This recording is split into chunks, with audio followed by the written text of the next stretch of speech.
welcome to another Keelhauled podcast. I'm your host, CaptainLogun, and we've got a lot of Sea of Thieves news to cover today, so tie yourselves to the mast and hold fast. Ahoy there, pirates. I hope you had yourselves a good week and a good weekend. I know I did. This last week was a pretty light week as far as news goes. We did find out some interesting information in regards to cheaters. All that and more on this week's episode of Keelhauled Podcast. First up on today's docket, we find out that Rare is taking steps to improve the release of each content update. And by that, they are going to be streamlining the system on how they release patches. With the first coming update in February, they're going to be shrinking down the size of the actual game client itself. And what that means for all of you is if you're playing on an Xbox One, your install size is going from 35 gigabytes down to 10 gigabytes, which is huge. That's about the size of Super Mario Odyssey. The Xbox One, your install size is going to go from 47 gigabytes down to 25 gigabytes. And for Windows PC, yours is going from 47 gigabytes down to 27 gigabytes. Now, Joe goes into explanation as to why they are doing this, but what they plan on doing is that they hope to generate game updates and patches that will better enable them for future content management, being able to add to the game. This means that the patch sizes increase slightly in the future, but the benefit is that the game install size won't increase significantly. If we didn't make this change, he says, the game install size would continue to grow, taking up more and more of your hard drive space. Due to the game install changing, we will be able to more quickly generate and transfer builds, which is a significant part of day-to-day development internally at Rare. It'll mean improvements to various areas of our development process, including how quickly we generate builds and ship them to players. So what does that mean to us? Well, not much. A lot of this is just coming out to say that they are refining the system that they use to make sure that they can transfer builds from place to place inside the development studio. And if you are playing the game, you will notice that the next content update, the next patch that we get for Sea of Thieves, which is going to be on February 6th, I'll get into that more later, is going to be a little bit larger than we can normally expect. So if you are data capped on your internet package, I would take that into account that you're going to have a little more to worry about as far as your monthly band cap. I know I have mine. I always get real close to that terabyte. Sometimes I have to pay a little bit more to just kind of deal with some of the fact that I'm going to be installing games and uninstalling games as I get along in the month. I did do a little bit more digging into this, and it does look like on February 6th, you will be prompted to install the update. It will fully download and reinstall the game at the installed sizes that I listed above. So the 10 gigabytes for Xbox One, 25 for Xbox One X, and 27 gigabytes for PC. Hopefully that helps you plan ahead a little bit better. Not too many of you will really have to worry because you're probably used to downloading a bunch of stuff anyway. Maybe lay off the binging just a little bit next month. It is a shorter month, so hopefully that helps everyone as well. Next up on today's docket, let's talk a little about the next patch. So, thanks to this last dev update video, we did find out that the next patch update is coming out on February 6th. So if you're listening to this now, you've got a couple weeks before we find out what's going to be coming in the next update. There are a few things that we know for sure they are coming, the streamer mode as well as the double gun exploit being broken, and they said that this is going to be another one of those quality of life improvement updates, and this kind of coincides with what they talked about back on Shrouded Spoils. In last November, they talked about how Shrouded Spoils was going to be a large content update that was focused around taking a lot of the requests and changes that they wanted to do for the player base that we kind of requested and talked about with them. And not all of those actually made it into the update. There was a list that they had and they wanted to work on putting those into the game, and they thought that now would probably be the best time for them to actually implement some of those changes. Now, it's nice to know that some of those things are going to be fixing some of the issues that we have in the game. I can't think of too many right now that I can really say irritate me or are frustrating, but it is still nice to know that they are going to be putting some more quality of life improvements with the streamer mode and the double gun exploit headlining those features. They did say that they had a little bit of a fun thing planned that may involve some of the, I'm saying this. They said it was going to be a fun little thing. It's right around Valentine's Day, and I don't think that they're going to be doing something specifically for that holiday, but we do have some data mine cosmetics that I've talked about in previous episodes. I'm not going to talk about what those are. If you want, go look for those in the past episodes. But I think that those might start to play a little more of a role in what's coming in the next dev update. I think it's not just going to be a quality of life. I think we're going to be getting maybe another build rat update that will lead into the majority of February for something for us to do. It's been a while since we've had anything since Shrouded Spoils has ended at the end of December. And I think that it's kind of due for some new content, something for us to kind of work towards, to have fun outside of just going out and doing the normal stuff. Although I have to say, it is still extremely fun to go sailing out in the seas because it's just been so dangerous lately. A lot of people have gotten a lot of their cosmetics for Pirate Legend and finished up the Build Rat Adventure for the latest content. And most of them are still out there hunting for that shrouded Meg, something that is still very hard for people to find, still even harder to kill and get captured footage of. A lot of people not even sure that it actually is out there, but I guarantee you, as soon as Joe Neat gets home from work, he is going home, walking the ghostly Meg, and that's usually when you can actually find it. Next item on today's docket, let's talk about hackers and cheaters. This is something that we have had to deal with in the past, and it's good to know that now with a new influx of players, there's going to be, of course, a few bad apples in the mix. Rare is doubling down and committing to their banning flat out of any cheaters in the game. It is not something that they tolerate, and they have the data and analytics to be able to pull out those accounts and ban them completely from being able to play the game. Alternatively, if you look at a game like Atlas, which has been still kind of having a rough early access, they recently had a stream of hackers break into the stream account for an admin for the game, and they started dropping whales on ships and bombers from World War II and tanks.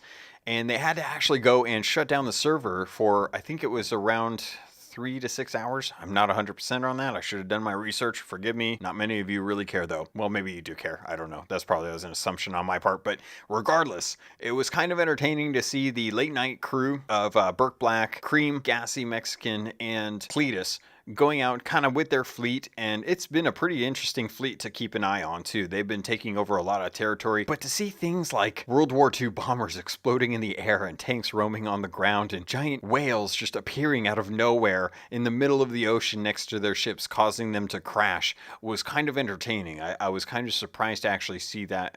It's interesting to see that some of the early pirates that came into Sea of Thieves back when the game launched almost a year ago are playing Atlas and forming these giant fleets and are enjoying it for the most part, even though it is an early access game. I still don't think this is the type of game that I'm going to really enjoy, but it is interesting to see just how you can actually go in and do just about anything you want as a pirate game. The trailer was still very misleading, and I think they fixed most of the server issues that were causing problems at the start, but it'll be interesting to see how this progresses on. They finally got the servers back on, by the way, and they finally managed to take down the hackers. Imagine if something like that happened in Sea of Thieves. Can you fathom sailing around and having 3 Megs spawn out of nowhere? Being able to have like the Kraken attack you and a storm appear out of nowhere. There's some really, really dangerous things in Sea of Thieves. And to think that those, I mean, to be fair, those usually come in pairs anyway. I can't think of a time where I've been attacked by a Kraken, managed to get out, only to have a Megalodon spawn, take out the Megalodon, and have a skeleton ship either wander nearby me or just spawn on the ship itself and have to deal with that.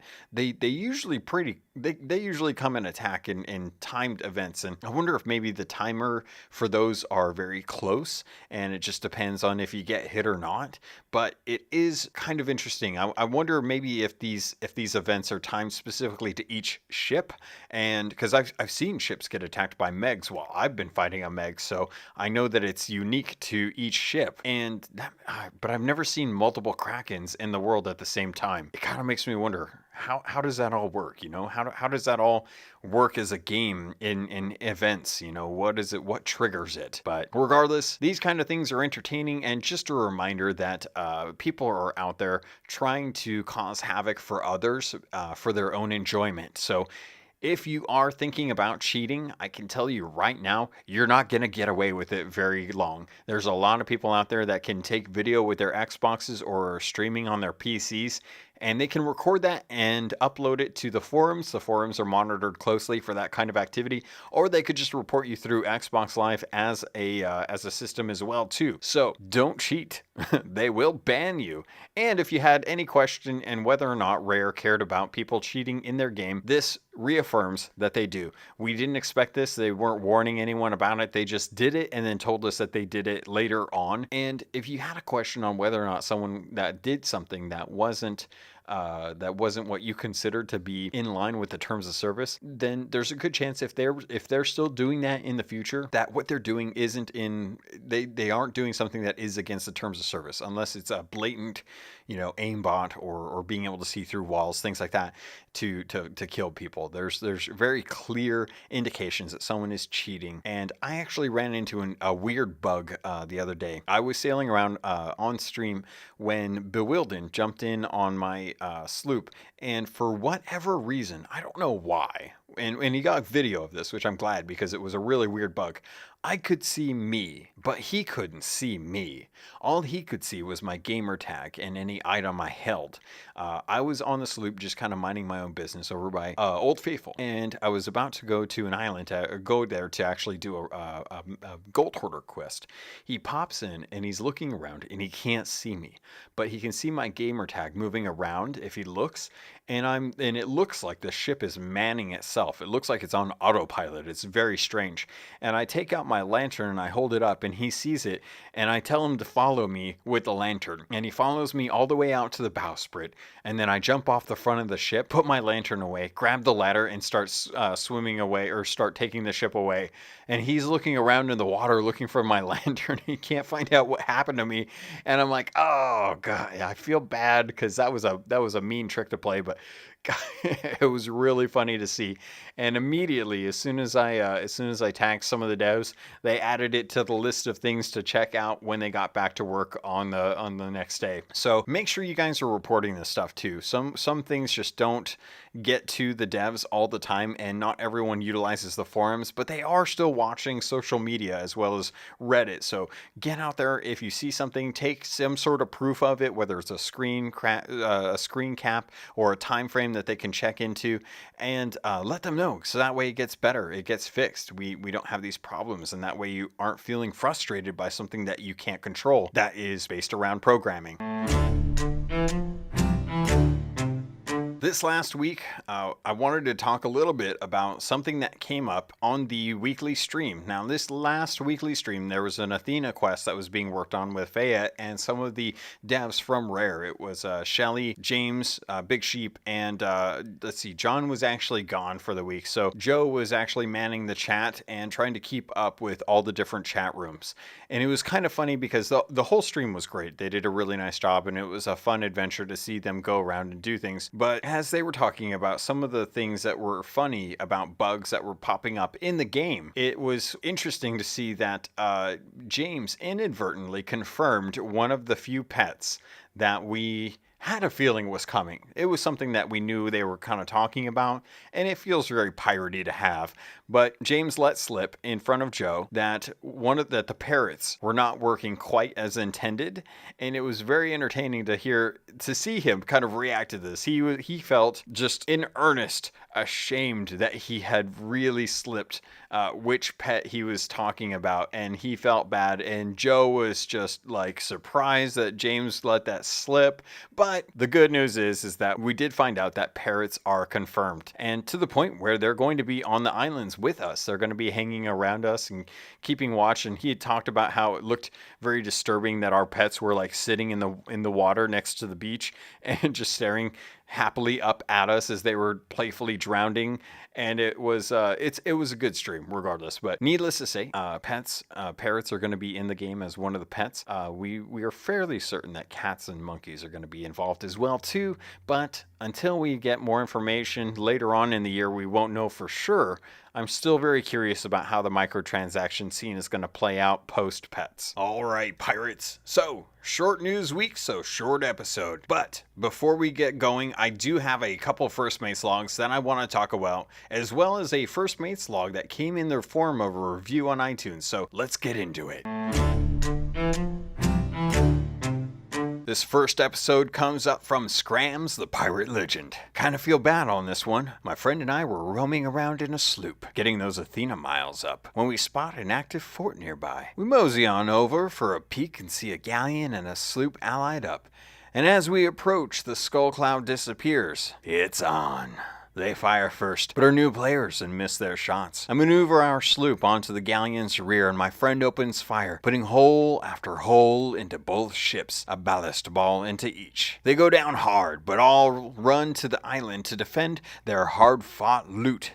My friend circles the island in our sloop while I swim ashore. They were double gunning and pull out my sniper and pistol. 1 dead, 2, 3, 4. My friend blasted one out of a cannon tower with our sloop's cannon, and he landed in front of me. Boom goes the eye of reach. 5. The last is trying to defend the loot. He runs at me. Boom goes the eye of reach. Down he goes, and that's number 6. The island is clear. We load our rowboat with the precious fort loot. All of it.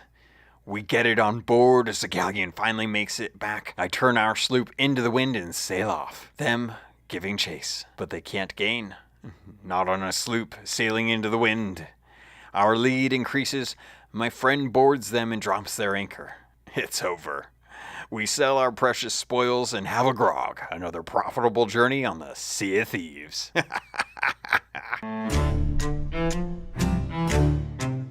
Our second tale comes to us tonight from DDK the Second. Lawful Nugget and I sailed out in a sloop earlier tonight. After voyaging a bit, we made our way to a skull fort and arrived at the same time as another sloop. They were newer players, so we formed an alliance with them and started to slay skeletons together. After a few waves, a galleon came to challenge the fort. They were pathetic landlubbers, so with the help of a ballast ball, we dispatched them quite easily. But it wasn't long before they came back. We finished the fort, held the key, and our sloop friends sailed out to try their luck. But before we knew it, the galleon joined the alliance and had convinced the sloop that they were friendly.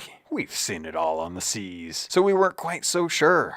They were too eager to know which ship had the loot, too eager to help us load if we'd turn the key, and made sure to park with guns facing us. I told them to stay in the alliance, but sail away. They'd get their 50% for doing no work, but they wouldn't budge. So while our naive but friendly sloop allies went to open the door, Lawful Nugget and I betrayed the galleon with barrels and balls.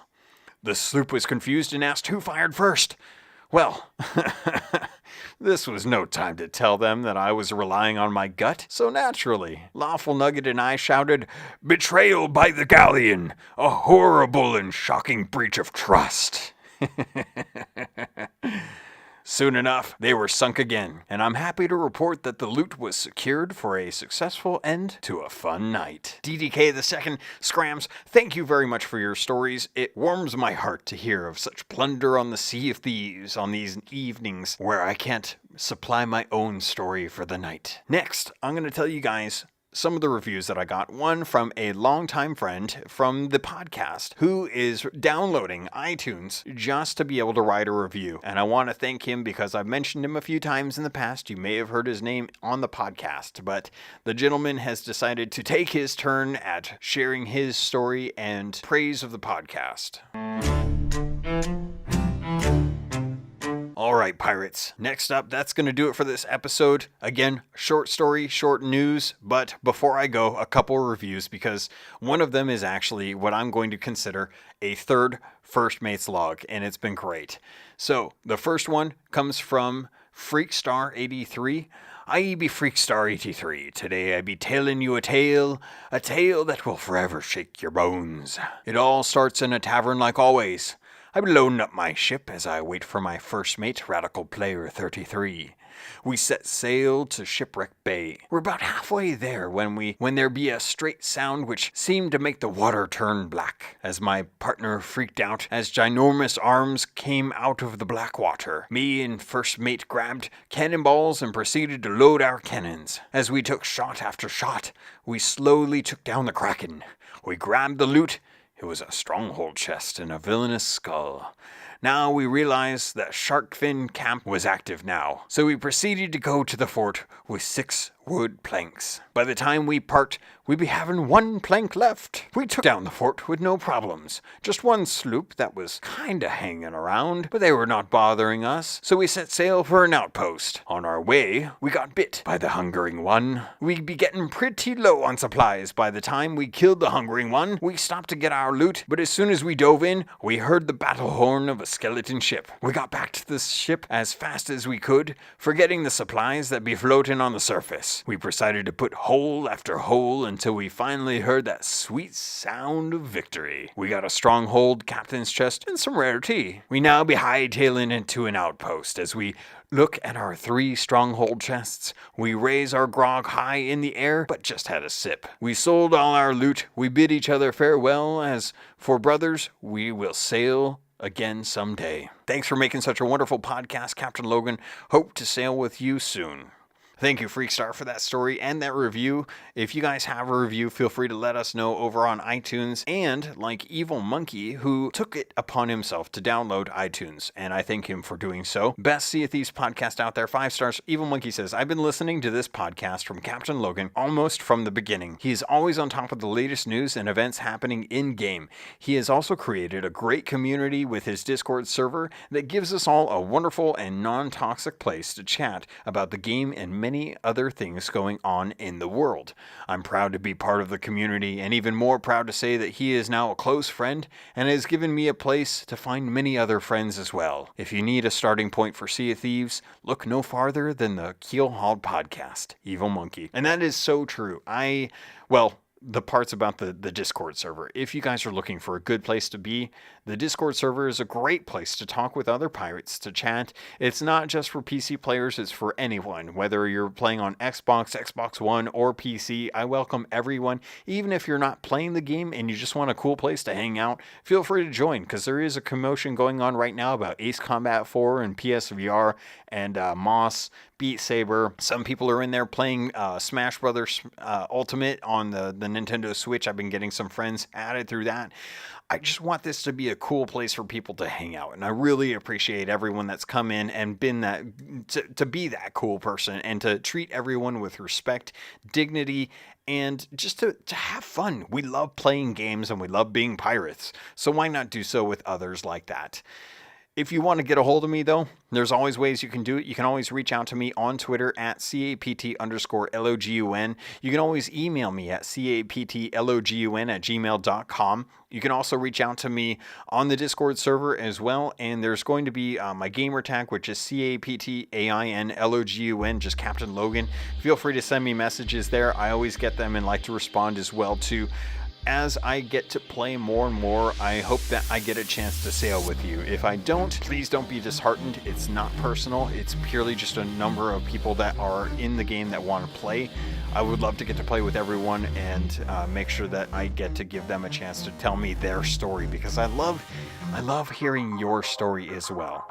Pirates, that's going to do it for this episode of Keelhauled Podcast. Again, short news, short episode, and I'm still working on the episode for the second part of the spoiler cast for the Athena's Fortune book. That's coming out. As we get closer to the next update, I look forward to sailing with you on the Sea of Thieves.